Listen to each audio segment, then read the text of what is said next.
Please repeat the salat ala Muhammad wa ali Muhammad. Allahumma salli ala Muhammad wa ali Muhammad.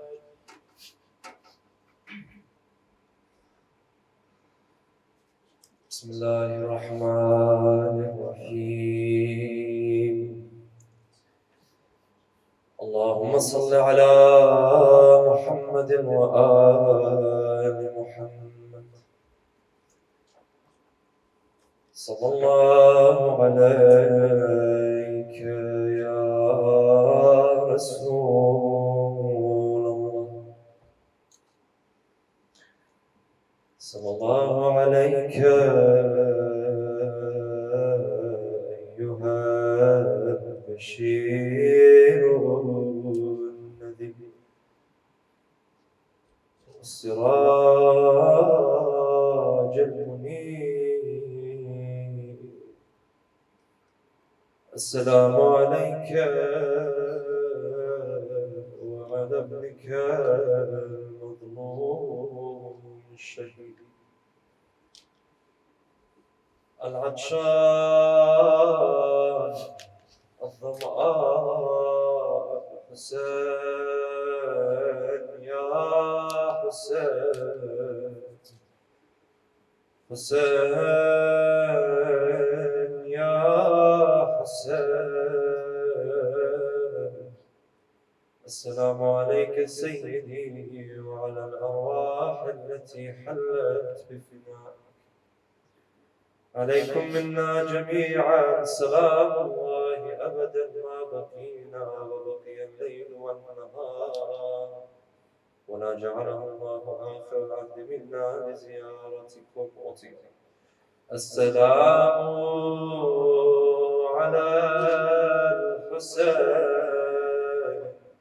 وعلى علي بن الحسين وعلى أولاد الحسين وعلى أصحاب الحسين وعلى أخيه أبي الفضل العباس والعقيلة زينب يا ليتنا كنا معكم سادة فنفوز فوزا عظيما.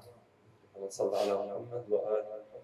اللهم صل على محمد وآل محمد. Brothers and sisters, uncles and aunties and fathers, Assalamu alaikum wa rahmatullahi wa barakatuh. It's honestly a pleasure and an honor to be back with you guys once more. I've been waiting for the day that we reunite. And I've been looking forward to these nights, inshallah, to embark on this journey with each other to explore the magnificence of the Ahlul Bayt alayhi salam and the magnificence of the revolution of Allah Abdullah Hussein alayhi salam. Before I begin, I want to pose a question that I'm not going to answer. I'm going to pose a question. I want to ask you guys to try and remember this question and maybe think about it along, as we speak, inshallah, towards the middle of the lecture, we'll answer this question. And the question is, what is greater than life itself?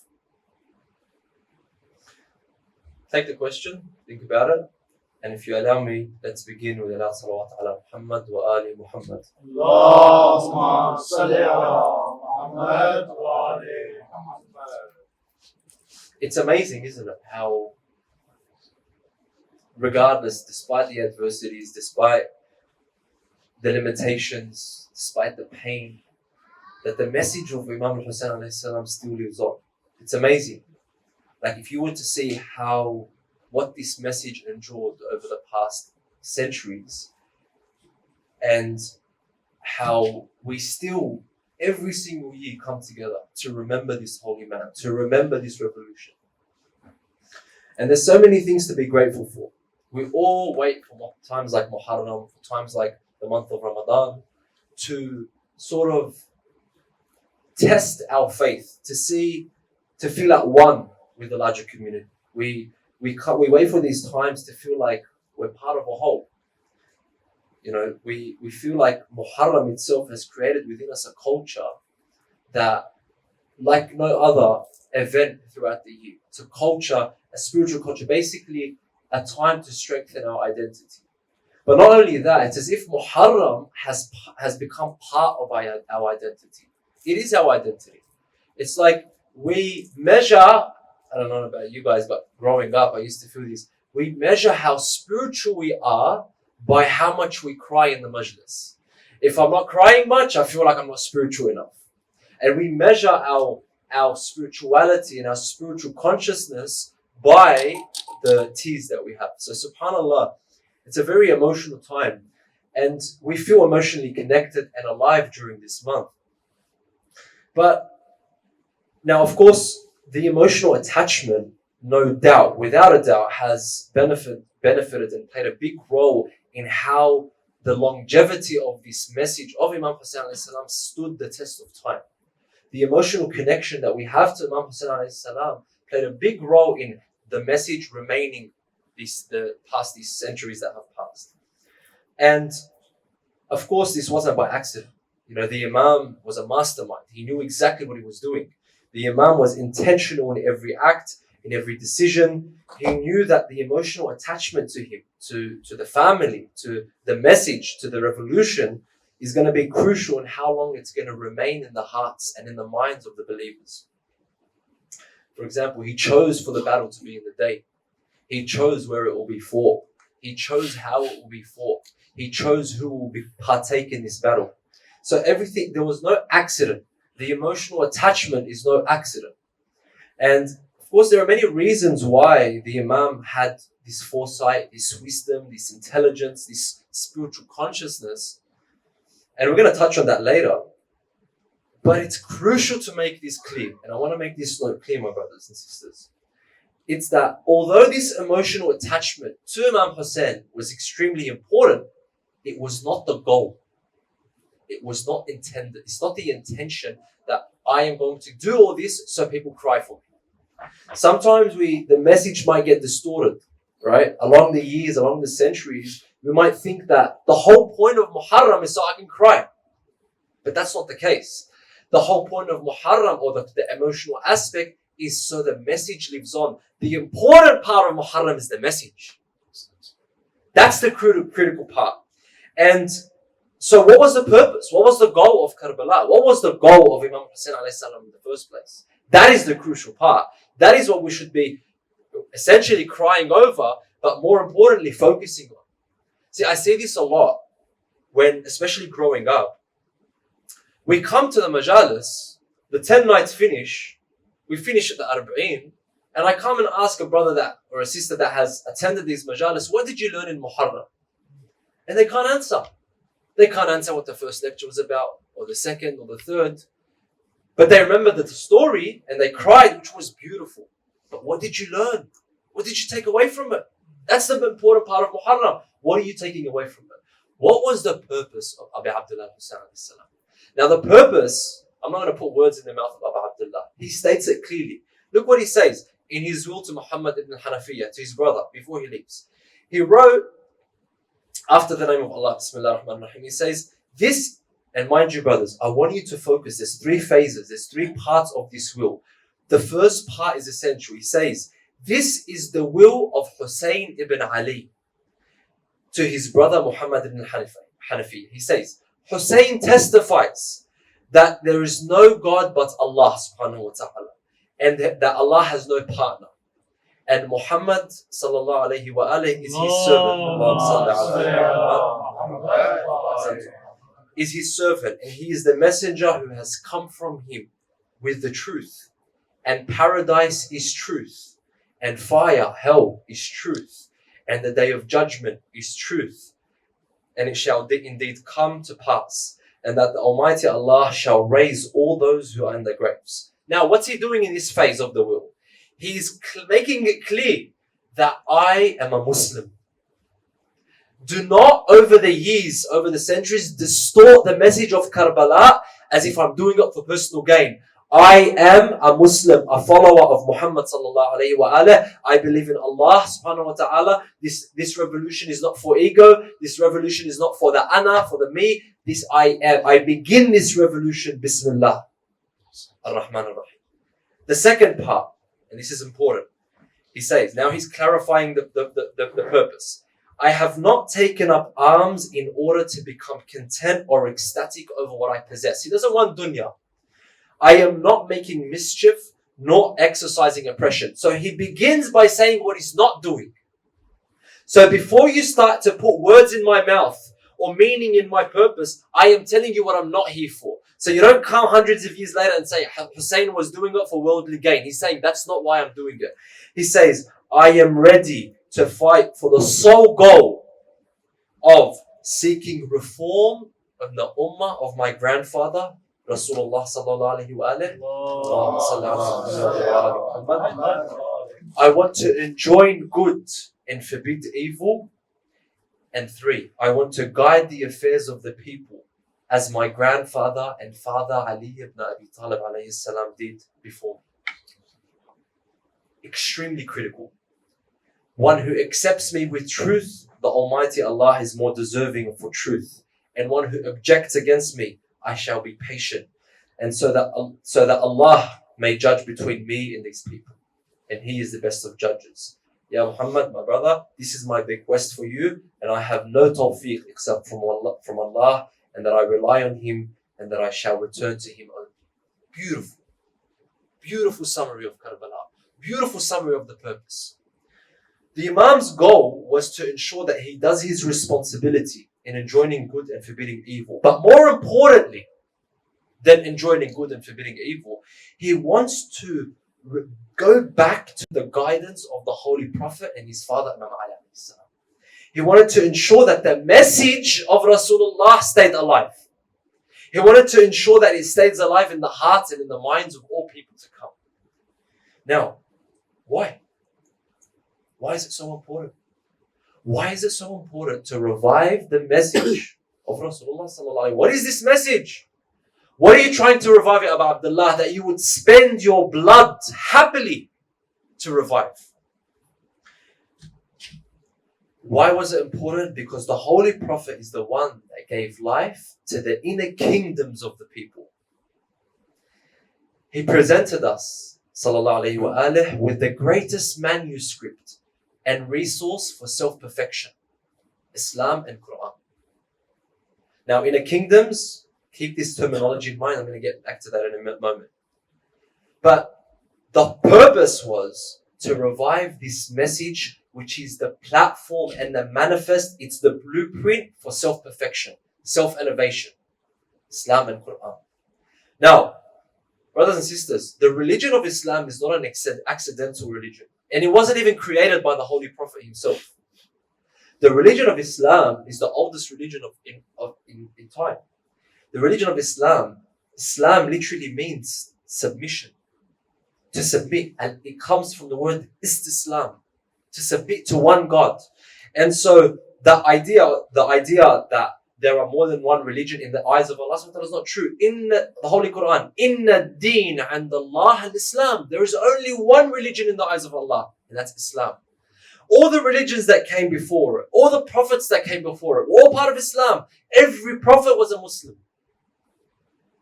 But the Holy Prophet came with the completion of Islam. He completed this divine monotheistic religion. Christianity and Judaism were all parts of Islam. They were the beginning parts of Islam, but they weren't complete. And that's why they were open for distortion. That's why the people that came after Christianity, the people that came after Judaism, distorted it. They played with the Bible, they played with the Torah, they changed with the meaning, they changed and they distorted the message of Islam. And so Islam itself, the completed religion by Rasulullah sallallahu alaihi wasallam, is not up for distortion. Now you might say, but Islam was being tampered with. And it was tampered with. And you're right. Islam itself was tampered. How? Before and after Imam Hussein alayhi salam. Because people were distorting the perception of the Muslims towards Islam. And that was what was dangerous. Imam Ali fought the battles that he did to protect this distortion. Imam al-Hasan alayhi salam fought to protect this distortion as well. But now the threat the difference between the time of Imam Hussein alayhi salam, especially in the time of Yazid and the Imams before him, is that the threat was now on the Ummah. Now the Ummah of the Holy Prophet can become misled by distorting or falling for the distortion. When I say distortion, I mean changing the meaning that the original meaning of the Quran and Islam and the core principles of Islam. So Yazid was doing exactly that. He was corrupting the perception of the Ummah towards Quran, towards Islam, towards Rasulullah sallallahu alaihi wasallam himself. And this was the threat. And because when people start to lose sense of this, when people start to lose sense of the real Islam, they begin to lose themselves. Allah subhanahu wa ta'ala says in the Holy Quran, الَّذِينَ نَسَوُوا اللَّهَ فَأَنْسَاهُمْ أَنفُسَهُم. Those that forget Allah, so that He made them forget themselves. And I'm sure most of us, and we're going to indulge in this more in the future lectures to come, when you commit a sin, and you repeat this sin, knowing that it's a sin, knowing that it's haram, you feel ashamed and you feel guilt. You feel ashamed of God, guilty towards Allah, that you begin to lose yourself in this sin. Correct? We're going to touch on this, I promise you, we're going to touch on this more in the coming nights, on the impact of guilt and shame on our inner kingdom. So this threat was real, and the people were falling for this corruption. Now, you might say, hold on a second, but Muawiyah was doing the same thing, and I'll tell you, you're right. Muawiyah was cunning, but he was smart. He was really smart in how he would try and distort the message. See, whether we agree or not, of course we don't agree, Muawiyah and Yazid weren't the rightful rulers. But brothers and sisters, Islam was in its early stages. People didn't really understand what was happening. They knew that we have a ruler and we abide by the ruler. Muawiyah was at the forefront. He was at the top, the pinnacle of the Islamic Caliphate. So whether you like it or not, people are going to look to Muawiyah for Islam. So Muawiyah, although he was a hypocrite, a tyrant, an oppressor, he wouldn't openly show and portray this image. He was smart. He would try and hide the fact that he drinks, do it behind closed doors. He would hide his sin and do it behind closed doors. Yazid, on the other hand, was a whole nother level. See, Muawiyah knew I cannot directly distort and change these people and perception towards Islam, because we're just too close to the Prophet. But the way he would do it, the way he would come about this was different. And Imam al-Hasan alayhi salam in that time was a big threat to this. Imam al-Hasan, brothers and sisters, was a big threat to Muawiyah, because Muawiyah alayhi la'anullah, although a tyrant and he would do what he wants, he couldn't do that with Imam Hassan. At the end of the day, Imam Hassan is the grandson of the Holy Prophet. He's the son of the daughter of Rasulullah. He can't openly kill him. He can't openly persecute him, because then he's going to draw a clear line and show the people that he's not the rightful caliph. But Imam Hassan knew that he couldn't take up arms against Muawiyah. It just wasn't logistically possible. He didn't have the companions. People were afraid of Muawiyah. He had this control over the minds, over the wealth, and over the bodies of the people. So Imam Hassan couldn't rise up against Muawiyah. So he done the second best thing. And he created the ground, the foundations of the revolution of Abu Abdullah Hussein alayhi salam. Now you ask me how? How? See, because of the fact that he was a threat, Imam al-Hasan was put in a situation where he had to create a peace treaty with Muawiyah. Now, this was strategic by Imam Hassan, because in this peace treaty he was able to gain power without Muawiyah even realizing, and he put conditions. Now, what are the conditions? There are 4 key conditions that I want to mention right now, and the more important one is the last one. The first condition is that, Ya Muawiyah, you must not persecute the Shia of Ali ibn Abi Talib. The people of Syria, Hijaz, Iraq, and Yemen, they have to claim safety. They have to be safe. The second is the friends and the companions of Imam Ali alayhi salam, and all the women must be protected. They have to have some level of protection. Number 3, Muawiyah, you must stop using abusive language towards Ali ibn Abi Talib alayhi salam and the Ahlul Bayt. Brothers and sisters, look at the amount of control that he had. Muawiyah convinced the people to do la'an on Ali ibn Abi Talib alayhi salam. For 60 years they done la'an on Imam Ali alayhi salam. Imam Ali alayhi salam, who was the nafs of the Prophet, anfusana wa anfusakum. He was the husband of Sayyidat Nisa al-Alameen. No one would question that Ali ibn Abi Talib was the second to none after the Holy Prophet. No one would question that he was to Muhammad like Harun was to Musa. No one would question it. Yet Muawiyah convinced the people that this man didn't even pray. When Imam Ali alayhi salam was martyred and struck by Ibn Muljam in his salat, the people of Damascus of Sham said, "Akana Aliyun yusalli?" Did Ali pray? They didn't even comprehend that he prayed. Look at the oppression on the minds. Look at the control and the enslaving of the minds of the people and the control of the perception.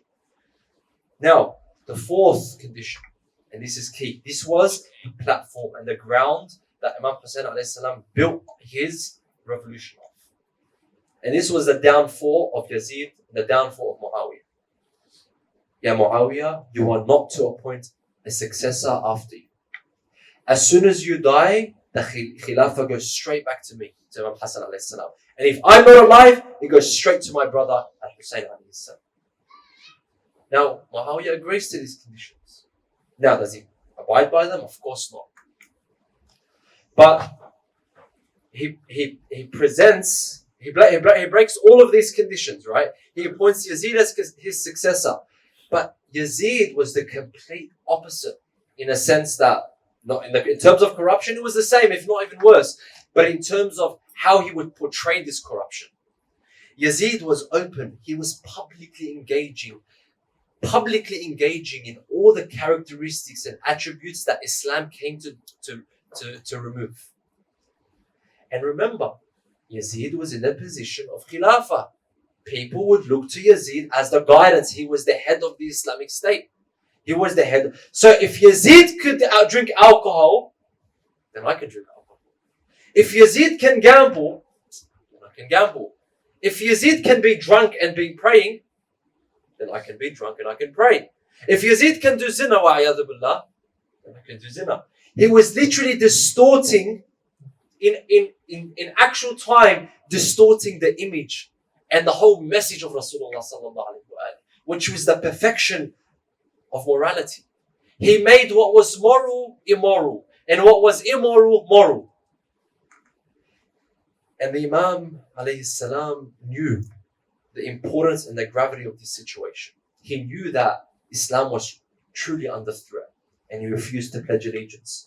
He refused to abide by this by any means. He knew that now we are entering a new era. Imam Hussein alayhi salam knew he's now going to do something. He has to create this revolution, and this revolution can lead up into two conclusions or two results. The first result is he will win the war against Yazid and claim the Khilaf, his rightful position as the Khalif. Not claim it, but actually portray it, because he is the Khalif, whether he accepts it, whether people accept it or not. He is the divinely appointed Imam. Or second, Shahada, martyrdom. It was one of these two decisions. And he was happily willing to pay the price of his blood for the revival of this message. Now, this leads us back to the question: what is greater than life itself? We started this discussion by saying, what is greater than life itself? The answer, real quickly, is upholding a responsibility that spreads beyond you. The fathers in this audience will understand that when you have children, your life is no longer yours. Your life becomes for your children. And how beautiful of a feeling is it when you do for your children and you don't expect reward, huh? It's not like, oh, I'm going to bring you up and I'm going to take you to a nice school and I'm going to stay up all night and change your nappy and do all the annoying things and put up with your headaches until you're God knows how old because I want you to do something for me. No. It's simply because it's my responsibility. My life is tied to this responsibility. What's greater than life itself is upholding a responsibility that is for the greater good. That's not even for you. And it's for the greater good in the eyes of Allah subhanahu wa ta'ala. Your responsibility then turns into your purpose. And your purpose then drives you in what you do and what you don't do. Imam Ali alayhi salam had no problem sleeping in the bed of Rasulullah sallallahu alayhi wa sallam, knowing that it might lead to his martyrdom, because it was his responsibility and it was greater than life itself. So, when Imam Hussein alayhi salam, when it came to his time to protect Islam, to protect the Ummah, that was more important than his life. To protect, imagine, the perception of the Ummah towards Islam, Quran, and Muhammad sallallahu alayhi wa sallam. His sacrifice was the ultimate display of enjoining good and forbidding evil. And it's a powerful example. Because the goal of Yazid was to rid the Muslims of their Islamic identity. It was to rid them, like we said, to make the moral immoral and to make the immoral moral. Imagine alcohol, drinking alcohol, which is something that is undebatably haram. Undebatably, the Prophet came and he made it haram and forbade alcohol. He was openly drinking. The Islamic Khalif was openly drinking alcohol. He was trying to starve the Muslims of their spiritual insight, to have control over their minds, to have control over their wealth, to enslave their bodies, to enslave their hearts. This was the goal of Yazid. So, this brings us to a question. Why is Imam Hussein alayhi salam's revolution so relevant today? As in, do we just gather here to cry? Like we said, the emotional connection is important. But is that the reason? What is the relevance of this sacrifice today? It's relevant because we're still facing these issues. The slavery looks different. The oppression looks different. 100%. But it still exists. Our minds are being enslaved. Our perceptions are being enslaved. Our wealth almost is being enslaved. Our time, social media, our Muslim and Western identities. How hard is the conflict? How hard is it to maintain my Islam in the West? You feel like you're too Muslim for the Westerners. And then you feel like you're too Western for the Muslims. You feel like I can't be me. It's hard to maintain my identity. The mental health crisis that exists. The violence, the emotional abuse that exists. All of this corruption still exists. It looks different, absolutely. But this battle against inner slavery was hard fought and won by Abu Abdullah Hussein alayhi salam centuries ago. But like a stubborn weed, it comes back up. It keeps coming up and it looks different. And it changes its shape and it changes its form. But Imam Hussein alayhi salam sought to reintroduce the people to Allah subhanahu wa ta'ala. And it's so abundantly clear in the khutab and the sermons that Imam Hussein alayhi salam would give from the moment he left Medina to his last breath. The moment he drew his last breath, he was still trying to tell these people, what are you doing? Are you not free men? Alright, you're not Muslim. Alright, you want to fight the grandson of the Holy Prophet. Are you not free men? In lam yakun lakum deen fakunu ahrar. At least be free men. So he fought to be free, to show us how to be free. His goal was to help us understand ourselves, to understand the world around us, to be free in this world, to set a path to self-discovery, to the spiritual elevation and spiritual enlightenment, to uphold a government that respects its people, that takes care of its people. Brothers and sisters, we've all heard this narration. Every one of us has heard this narration. He who knows thyself knows thy Lord. Man arifa nafsa فَقَدْ عَرِفَ رَبَّهُ. This piece of wisdom, brothers and sisters, is one of the most profound spiritual truths. It's been translated, interpreted, and understood in countless ways. It goes back to the ancient Greeks. Any spiritual mystic that wants to tread the light of spiritual enlightenment has mentioned or uttered or come across these words. He who truly knows thyself knows thy Lord. Why? Because when you truly understand yourself, you begin to discover your purpose. And when you discover your purpose, you realize that your purpose transcends life itself and it leads you towards Allah subhanahu wa ta'ala. You realize, I am not this weak physical body. I am something much greater. And Imam Hussain alayhi salam lived this purpose. And through perfecting this inner kingdom of his, he gave us a roadmap to cultivate our own purpose. The inner kingdom, my brothers and sisters, was the focus of Imam Hussain alayhi salam. His mission was to ensure that the inner kingdom of the Ummah is preserved and strengthened, just as his grandfather before him. You might be asking, so what is this inner kingdom? And I'm going to answer after a loud salawat ala Muhammad wa ali Muhammad. Allahumma salli ala Muhammad wa ali Muhammad. But before we embark on this journey, I want to provide some context. We're going to be delving into exploring our inner kingdom. And this is an analogy that we've designed to help us comprehend the inner paradigms of ourselves, the deeper levels of our existence. Now, this model has been inspired by the wisdom of great thinkers before us. They've looked to understand the secrets of the self, the secrets of creation. And the goal from this analogy is to provide a story-like way, because let's face it, as human beings, we understand things in stories, right? That's why how the Holy Quran is stories. Allah subhanahu wa ta'ala presents us stories, the story of Yusuf, the story of Ibrahim, the story of Musa alayhi salam, because through stories we're able to comprehend and understand and relate. So this inner kingdom analogy provides like a story-like platform to help us understand ourselves and our potential. To do this, I want you guys to picture a kingdom.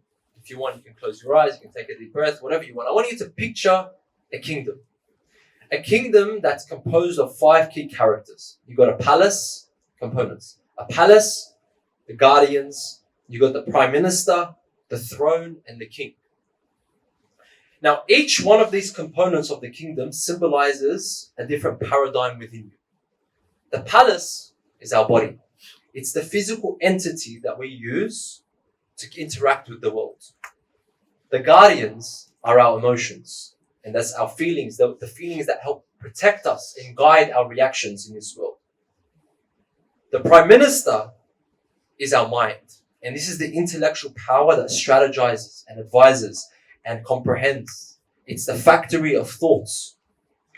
And the throne is our heart, al-qalb.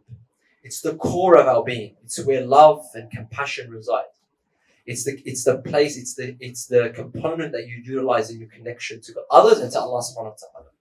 And the king, which sits on this throne, is our soul. It's the metaphysical reality. It's the divine spark within us, that ultimate authority that makes you, when I say, are you thinking or are you feeling? If you realize, I've created a divide between you and your thoughts. You think, you feel, you do. This you is your soul. It's what differs a dead person from a live person. You can have 2 people right now, one person's heart's beating and one person's heart's not beating. The person's heart's beating is because the king is still in the kingdom and he's still on the throne. Now, I want to make a quick note. I've used up a lot of time. Please sallallahu alaihi Are you all with me? Is everything okay? Are you guys still good? All right. This model is not a scientific framework. It's an educational tool. We've devised it by using our up-to-date research in neuroscience and psychology, but more importantly, we've merged it with our Islamic understanding of human existence. And our discussions are all going to be centered around the Holy Quran, centered around a hadith and narrations from the Holy Prophet and his family, peace be upon them. So we will be providing many ayat and narrations. But if you do have any questions about any scientific pointers, please feel free to ask me. If you don't have the chance to ask me after the lecture, you can ask the organizers or message me on Instagram, whatever the case may be. Everything we speak will be backed up in a scientific way. We won't be providing all the references just due to time. But it's important to remember that this analogy is a metaphorical way to capture complex concepts. Okay, we've designed it to help you have a deeper understanding of yourself. And it's important to realize and to know that our inner worlds are completely complex. They're not simple. They're diverse and they can't be captured by one analogy or one framework or one model. This model is a perspective, a tool to help you understand yourself. But more importantly, this inner kingdom analogy connects back to the life and the teachings of Muhammad Dhaini. It connects to his story because he exemplifies the perfect harmony within the inner kingdom. When you have harmony between this inner kingdom, between these 5 characters, between your body, your mind, your emotions, your soul and your heart, perfect harmony, you are a masoom. And the masoomin had perfect harmony. And over our discussions, inshallah, we are going to be discussing this in a deeper level. But we're going to start with the palace, inshallah, starting from tomorrow night.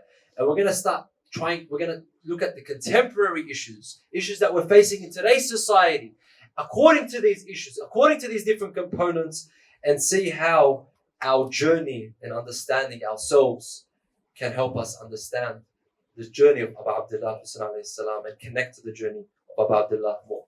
As we continue, I encourage you all, brothers and sisters, to engage with these concepts. Question them. Right. Explore further. Have discussions with professionals if necessary. Because the language that we're going to be using and the concepts that we're going to be using are going to be extremely powerful on one condition. You use them. If you don't use them, if you don't understand them and internalize them, it's going to be a bit tough.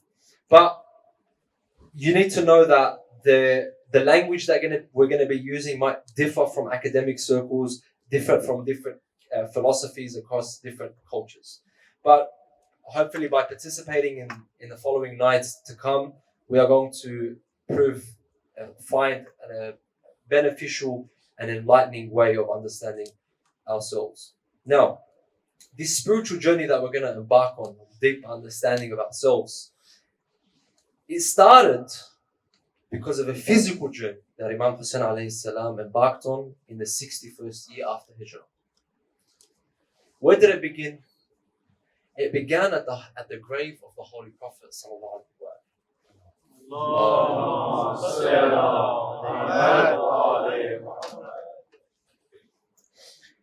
Imam Hussein alayhi salam, it's midnight, and he's sitting down next to the grave of the Holy Prophet with Abdullah ibn Umar. All of a sudden, these 2 men come to him, sent by Marwan ibn Hakam and Walid ibn Utbah, to tell him, you must come to the palace immediately. Imam Hussein says, okay, we'll be at the palace. I will be at the palace. As soon as they leave, Abdullah ibn Umar asks, what do you think they need? He says, I know exactly what they want. Muawiyah has died, Yazid has claimed authority, and he wants me to pledge allegiance. Instantly, Imam Hussein knew the plan. So Imam Hussein says, we will come. And he goes. And he takes his family, the Banu Hashim, he takes Abu Fadl Abbas, Ali al-Akbar, and he goes to the palace and he tells the Banu Hashim to wait outside. He enters the palace alone. After a discourse between them, they say that you must pledge allegiance to Yazid. And this is where the famous line of Imam Hussein comes, Bain as-sillati wad-dillah hatim ad-dillah comes. He says that I will never pledge allegiance to Yazid. I don't know what you're talking about. And they were ordered to kill Imam Hussein. If he does not pledge allegiance, kill. Either his allegiance or his head, Yazid says. Now, Imam Hussein, knowing his tactic, he had his Banu Hashim positioned outside. He told Abu Fadl Abbas, as soon as you hear my voice raised, you come in. So as this scuffle starts to happen, the voices are raised, and then, very important key point just to mention. When was the voice raised? Imam Hussein alayhi salam tells Marwan ibn Hakam, do you want me to? He's like, there's no point in me pledging allegiance right now. It's in the middle of the night. Nothing's going to happen. No one's going to really take my pledging of allegiance seriously. Let's do it tomorrow morning. Let's do it in public, in front of people. Now, Imam Hussein was smart. He was trying to buy some time, so when he's in front of the people, tell the people what's actually happening. Walid ibn Utbah agrees. Marwan ibn Hakam says, no. If we give him that chance, he's going to expose us. So let's kill him right now. Imam Hussein overhears him and he turns back. He says, you want to kill me? Come and try. Come and try and kill me. Do your best right now. Let's do it. And as the voices scrub, that's when Abu Fadl Abbas alayhi salam comes in. The Banu Hashim come in and then they retract. Imam Hussein alayhi salam leaves. He knows that this is the beginning. This is the beginning of the end. Either it will end with him becoming successful and with the Khilafah, or will end with his blood being shed. So Imam Hussein alayhi salam, knowing this, that it's his time to leave, he goes to the grave of his grandfather. And the hours are passing quickly. So he goes to pray, to supplicate. On the second night, after this incident, the next night, Imam Hussein alayhi salam, before leaving, he spent the night at the grave of his grandfather. There he stood in front of the grave, supplicating, saying, Allahumma inna hadha qabr nabiyyika Muhammadin wa ana ibnu bint Muhammad وقد حضرني من الأمر ما قد علمت اللهم إني أحب المعروف وأنكر المنكر وأنا أسألك يا ذا الجلال والإكرام بحق هذا الدار ومن فيه إلا ما اخترتني ما هو لك رضا ولرسولك رضا. Oh Allah, this is the grave of your Prophet Muhammad, and I am the son of Muhammad's daughter, sallallahu alayhi wa sallam. You know well the situation that has befallen me. Oh Allah, I love righteousness and I detest wrongdoing.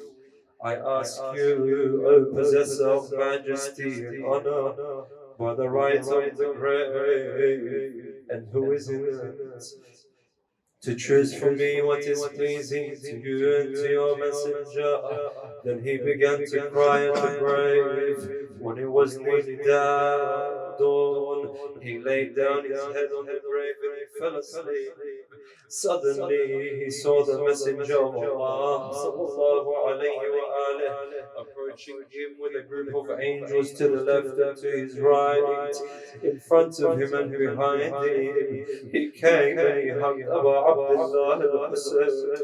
He hugged his chest, he kissed him between the eyes and he said, Habibi ya Hussein, كأني أراك عن قريب مرملا بدمائك مذبوحا بأرض كرب وبلا بين عصابة من أمتي وأنت في ذلك عطشانا لا تسقى وظمآنا لا تروى وهم في ذلك يرجون شفاعتي ما لهم لا أنالهم لا أنالهم الله شفاعتي My dear Hussein, in visions I do see, bathed in your blood on Karbala's harsh spree.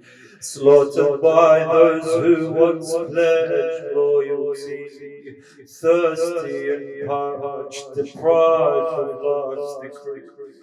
Among a group from my nation, they commit this cruel abomination, and in this state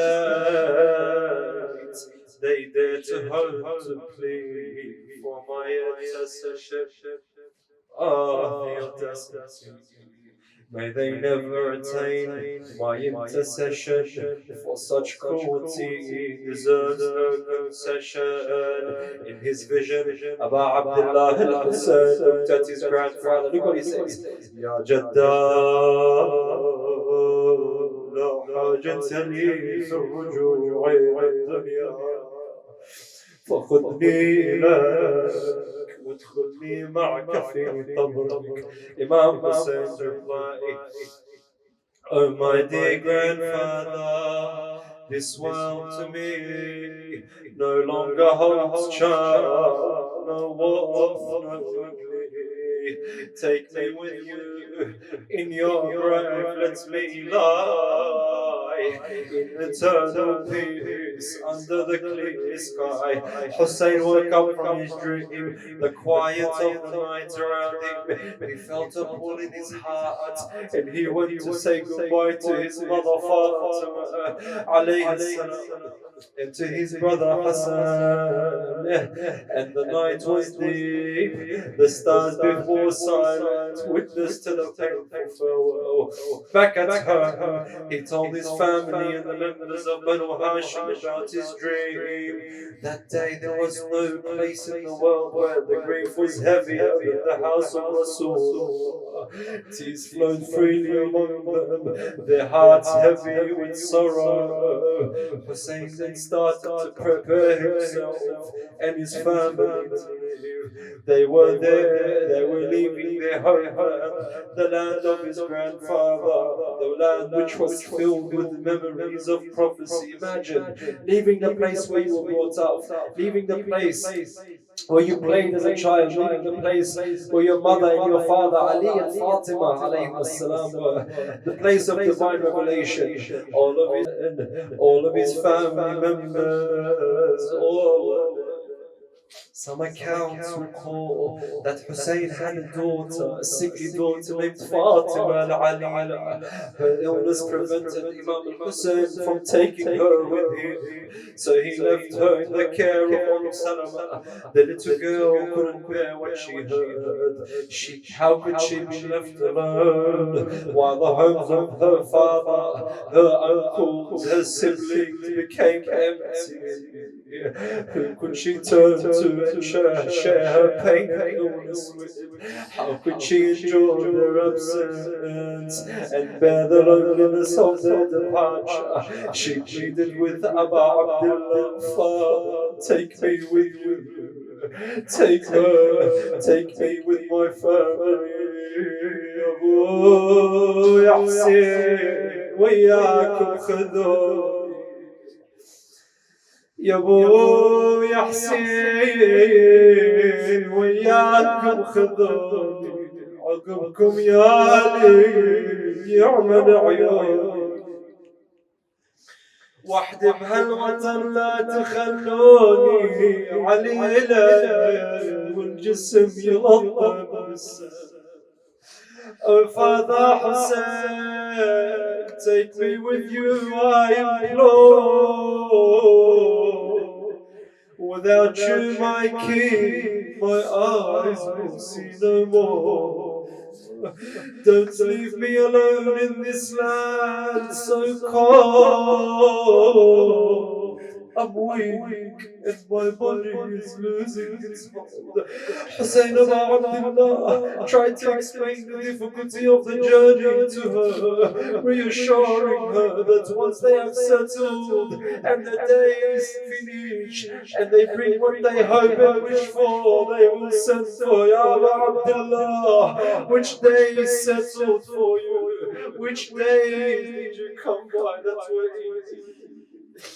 ناداها الحسين ودمعت تسيل ناداها الحسين ودمعت تسيل، يا بعدها لي سفر فدربه طويل، يا ابويا انت عليله وجسمك نحيل، وعلى مثلك يا ابويا السفر يا ابويا ردي وتمي بهالدار، وكل يوم اليوم نبعث لك اخبار، يا ابويا لا شفت لين الفلك دار تجينا انت وش مالنا هناك انت، تقلنا شلون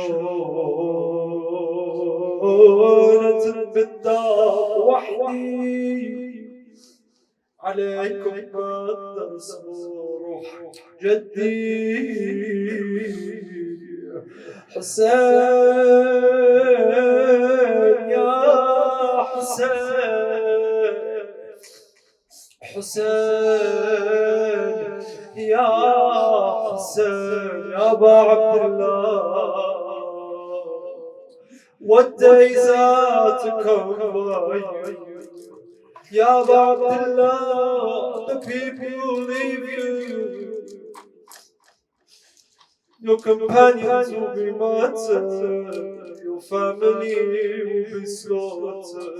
Ya Aba Abdullah, there will come a day where you will be alone, standing on the plains of Karbala, saying, Allah min Nasir yansuruna, أنا من ذاب عن حرم رسول الله، سيدي يا أبا عبد الله، السلام على الحسين وعلى علي الحسين وعلى أولاد الحسين وعلى أصحاب الحسين وعلى أخيه بالفضل العباس والعقيدة زينب، يا ليتنا كنا معكم سادتي فنفوز فوزا عظيما. إنا لله وإنا إليه راجعون. وسيعلم الذين ظلموا على بيت محمد بأي منقلب ينقلبون والعاقبة للمتقين. We pray for the sake of Baba Hussein and the companions and family and the martyrs in Karbala, that Allah subhanahu wa ta'ala grants us the ability and the strength to be loyal to the message of Allah, to strengthen ourselves so we can stay responsible and at the forefront of the message of Abu Abdullah Hussein alayhi salam. We pray for our brothers and sisters who are experiencing hardship and are going through tough times, and we grant them the reward of Allah sallallahu ala Muhammad wa ali Muhammad.